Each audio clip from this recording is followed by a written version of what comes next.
صحیح بخاری میں ابو ہریرہ رضی اللہ تعالیٰ عنہ سے مروی کہ رسول اللہ صلی اللہ تعالیٰ علیہ وآلہ وسلم نے فرمایا، رحم یعنی رشتہ رحمان سے مشتق ہے۔ اللہ تعالیٰ نے فرمایا، جو تجھے ملائے گا میں اسے ملاؤں گا، اور جو تجھے کاٹے گا میں اسے کاٹوں گا۔ صحیح بخاری اور مسلم میں ام المؤمنین عائشہ رضی اللہ تعالیٰ عنہ سے مروی کہ رسول اللہ صلی اللہ تعالیٰ علیہ وآلہ وسلم نے فرمایا، رشتہ عرش الہی سے لپٹ کر یہ کہتا ہے، جو مجھے ملائے گا اللہ عز و جل اس کو ملائے گا، اور جو مجھے کاٹے گا اللہ عز و جل اسے کاٹے گا۔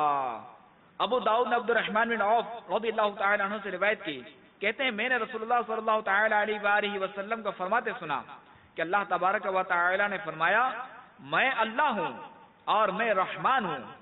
رحم یعنی رشتے کو میں نے پیدا کیا، اور اس کا نام میں نے اپنے نام سے مشتق کیا۔ مشتق یعنی نکلنا۔ لہذا جو اسے ملائے گا میں اسے ملاؤں گا، اور جو اسے کاٹے گا میں اسے کاٹوں گا۔ اب میٹھے میٹھے اسلام بھائیو دیکھ لیجئے کہ ہمیں ملنا ہے یا کٹنا ہے۔ اگر ملنا ہے تو رشتے کو ملانا ہے۔ صحیح بخاری اور مسلم میں انس رضی اللہ تعالی عنہ سے روایت ہے کہ رسول اللہ صلی اللہ تعالی علیہ وآلہ وسلم نے فرمایا کہ جو یہ پسند کرے کہ اس کے رزق میں وسعت ہو اور اس کے اثر یعنی عمر میں تاخیر کی جائے تو اپنے رشتے والوں کے ساتھ سلوک کرے۔ یعنی دیکھیں اگر کوئی اپنے رزق میں وسعت چاہتا ہے